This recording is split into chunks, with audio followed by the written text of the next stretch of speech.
dari 100 orang yang beli, ya, berapa persen orang yang pengen balikin barangnya? Karena entah itu barangnya rusak, nggak sesuai, atau pengirimannya lama, jadi langsung di cancel, ya, jadi langsung di return, cancel aja gitu. Nah, itu berapa persentasenya? Ini sangat penting, karena jika persentase return return rate lah ya, kita sebut return rate, ya, pengembalian barang. Return rate-nya itu tinggi, ya, Anda harus curiga, Anda harus aware, Anda harus hati-hati. Karena kemungkinan barang Anda itu tidak sesuai, barang Anda itu memang layak dikembalikan lagi ke supplier. Hai, saya Bobby Christian, nice to see you again. Di akhir setiap video yang akan saya bagikan di YouTube, saya akan mengajak Anda untuk bergabung ke dua komunitas terbesar saya. Yang pertama adalah Traderku Warriors, yang kedua adalah 1688 Mastery. Ini adalah dua komunitas untuk belajar bagaimana caranya mengimpor barang dari China sendiri, tanpa harus ke China, tanpa harus bisa bahasa China, tanpa punya dokumen izin impor, tanpa punya akun bank China, dan tanpa perlu pakai agensi impor. Semuanya akan saya jelaskan kepada Anda melalui YouTube dan juga melalui komunitas-komunitas saya.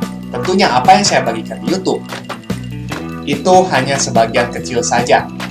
Ada konten-konten yang eksklusif dan eksplisit yang saya hanya bagikan di komunitas saya. Lalu perbedaan dari kedua komunitas ini apa? Di Traderku Warriors itu gratis. Anda masuk 0 rupiah. Sedangkan masuk ke 1688 Mastery, Anda harus membayar 1 juta. Tentunya, lebih banyak lagi video-video eksklusif yang ada di 1688 Mastery. Dan bimbingan yang saya lakukan juga lebih eksklusif ya, yaitu Zoom meeting atau video call itu langsung, supaya ketika Anda ada masalah, itu bisa langsung terselesaikan. Oke? Jika Anda ragu untuk masuk dan membayar ke 1688 Mastery, saya tidak memaksa Anda untuk join dan langsung membayar, tetapi silakan Anda masuk dulu ke Traderku Warriors, di mana Anda tidak perlu mengeluarkan biaya apapun untuk investasi itu. Oke? Jika Anda bingung apa saja yang akan Anda dapatkan di Traderku Warriors, silakan masuk ke landing page saya, yaitu traderkuwarriors.org. Di situ Anda akan melihat value apa yang akan Anda dapatkan ketika Anda join di Traderku Warriors. Oke, kita langsung masuk aja ke pembahasan di video hari ini. Persentase return barang adalah hal yang sangat penting yang harus Anda perhatikan. Itu yang akan saya bahas di video kali ini. Ya, saya Bobby Christian, nice to see you again. Oke, dari mana kita bisa melihat persentase return barang? Ya, saya akan jelaskan sedikit apa itu return barang. Ya, return barang adalah persentase pengembalian barang dari pembeli ke supplier. Oke, kalau sebelumnya saya sudah menjelaskan persentase repeat order, ya, saya akan cantumkan linknya di atas, yaitu dari secara singkat ya. Misalnya Anda penjual, dari 100 pembeli Anda, berapa persentasenya orang itu membeli ulang kepada Anda? Ya. Kalau misal 40%, berarti dari 100 orang, itu 40 orangnya beli lagi barang yang sama kepada Anda. Nah, sekarang kebalikannya. Dari 100 orang yang beli, ya, berapa persen orang yang pengen balikin barangnya? Karena entah itu barangnya rusak, nggak sesuai, atau pengirimannya lama, jadi langsung di cancel, ya, jadi langsung di return, cancel aja gitu. Nah, itu berapa persentasenya? Ini sangat penting, karena jika persentase return rate lah ya, kita sebut return rate, ya, pengembalian barang. Return rate-nya itu tinggi, ya, Anda harus curiga, Anda harus aware, Anda harus hati-hati. Karena kemungkinan barang Anda itu tidak sesuai, barang Anda itu memang layak dikembalikan lagi ke supplier. Entah apapun alasannya, tapi barang itu layak untuk di-return kembali ke supplier. Nah, nantinya ya saya akan jelaskan kepada Anda bagaimana cara melihat itu. Di awal, kali ini saya ingin menjelaskan dulu, ketika return rate-nya itu di atas 20%, ya, jadi misal dari 100 orang. Ya. Kalau misal 20% itu berarti 20 orang itu ngebalikin barangnya, nge-return barangnya. Itu masih oke. Ya, itu masih oke. Karena gini, pembuatan barang-barang di China itu, ya, apalagi kalau dibuatnya sama pabrik, Barang-barang di pabrik itu nggak mungkin semuanya mulus. Rata-rata nih. Persentase barang Anda rusak itu 1%. Itu perlu diingat ya. Itu resikonya. Ketika Anda membeli barang dengan jumlah yang sangat banyak. Dan memang kan dibuatnya sama pabrik. Pembuatan pabrik itu nggak akan semuanya mulus. Oke? Okay? Coba bayangkan gini, Anda beli 10.000 pieces barang. 1% pasti rusak. Berapa itu? Berapa pieces? 100 pieces itu pasti rusak. Anda harus mau terima itu. Ya, karena memang importnya besar pun menerima itu.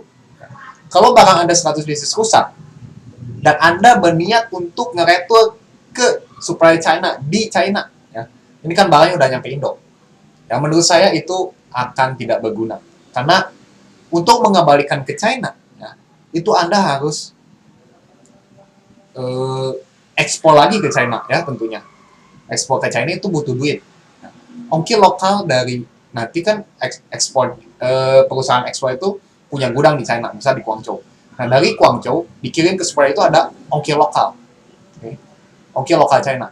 Ada juga ongkir lokal Indonesia dari rumah Anda dikirim ke gudang perusahaan ekspor itu, ya, di Indonesia. Misal Anda di Bandung, lalu perusahaan ekspor itu gudangnya di Jakarta. Ada ongkir lokal, itu Anda harus bayar. Lalu ongkir Indonesia China Anda harus bayar. Ongkir lokal di China Anda harus bayar. Ketika sudah diretur nih, supaya udah retur, 100 barang udah disediain lagi, ya, 100 barang Anda udah di confirm gitu, oh ya ini rusak, nggak apa-apa saya ganti. Anda harus impor lagi, ya double cuy, double. Biayanya semua double, biaya pengirimannya itu akan tidak berguna menurut saya. Jadi kalau memang udah ada 100 yang rusak, udah itu obral aja, karena Anda pun udah dapat profit yang banyak. Supplier yang baik, yang bagus, itu mereka akan tanggung jawab. Jadi misal dari 10.000 itu 100 rusak.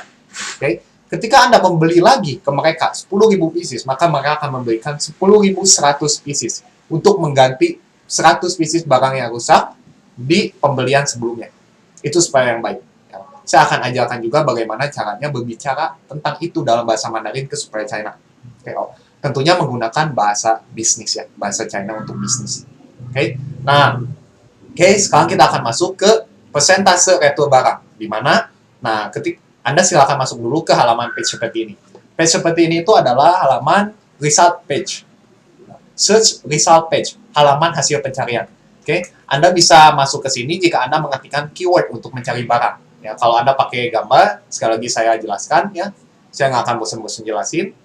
Kalau Anda baru pertama kali lihat nonton ini, kalau Anda pakai gambar itu nggak akan muncul fitur-fitur seperti ini.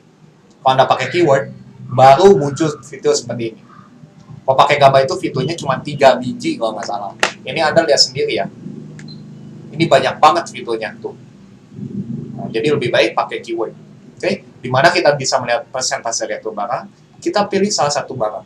Oke, silakan Anda sambil praktek ya, karena supaya ingat, supaya jadi catatan juga. Dia bisa nyatet poin-poin apa yang Anda pelajari ketika Anda mempraktekkan ini. Oke. Nah, Anda masuk ke sini. Bentar, ini saya exit dulu. Setelah dari sini, Anda masuk ke ini. Ini tuh artinya apa? Ini tuh artinya adalah company profile. Ya, yang ini guys, yang ini. Ya, saya pastikan lagi tuh, yang ini ya. Ini sama nih hukum Mandarin. Nah, profil perusahaan. Kalau Anda pakai Google Chrome, silakan Anda langsung translate. Ini tuh artinya profil perusahaan. Anda pencet ini.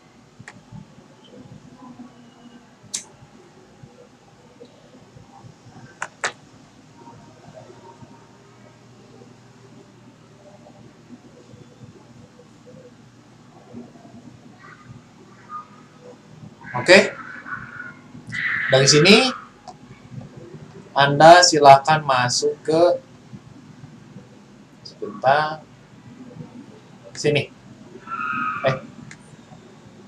Kok nggak ada? Nah,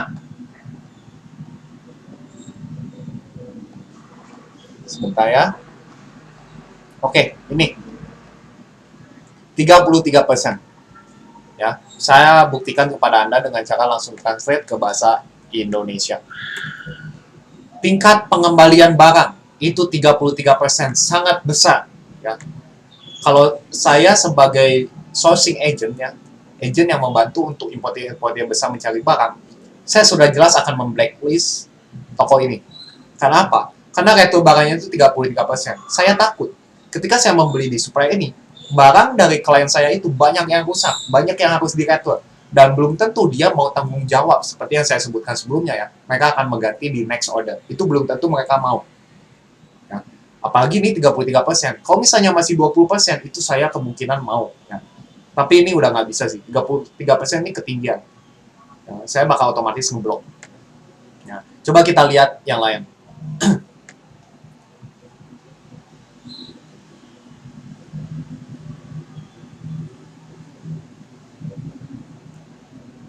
Sebenarnya Anda bisa melihat juga sih di sini, ya. Anda bisa lihat ini. Anda arahkan kursor ke sini, lalu di sini ada tulisan nih, yang di bold sama dia.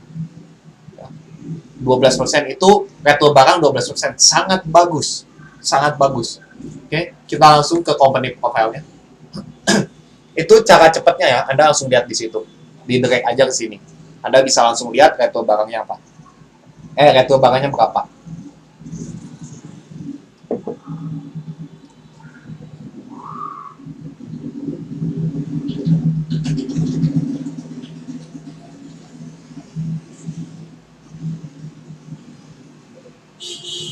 Nah, ini Anda jangan keliru ya. Ini tuh tingkat kecepatan membalas. Nah, ini terkait baru retur barang 12%. Oke. Semua informasi tentang toko supplier ini ada di sini. Ya, kalau Anda pakai Google Chrome itu lebih mudah. Oke. Saya ingin memberikan satu informasi tambahan kepada Anda, informasi bonus ya, yaitu di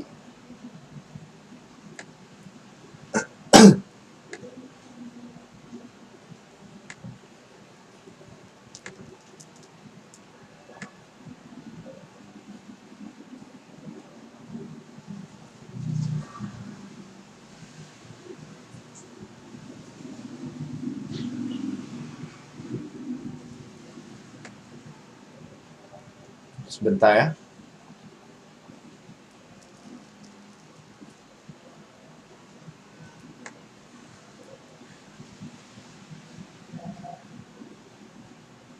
Oke, saya akan jelaskan kepada Anda ya. Itu kan returnya 12%. 12% itu alasannya karena apa di retur? Oke, itu akan saya jelaskan di video saya selanjutnya, karena kalau dijelasin di sini akan panjang banget dan bikin bosen ya nantinya. Oke, saya akan jelaskan itu di video saya selanjutnya. I'll see you in the next video. Thank you so much. Bye-bye.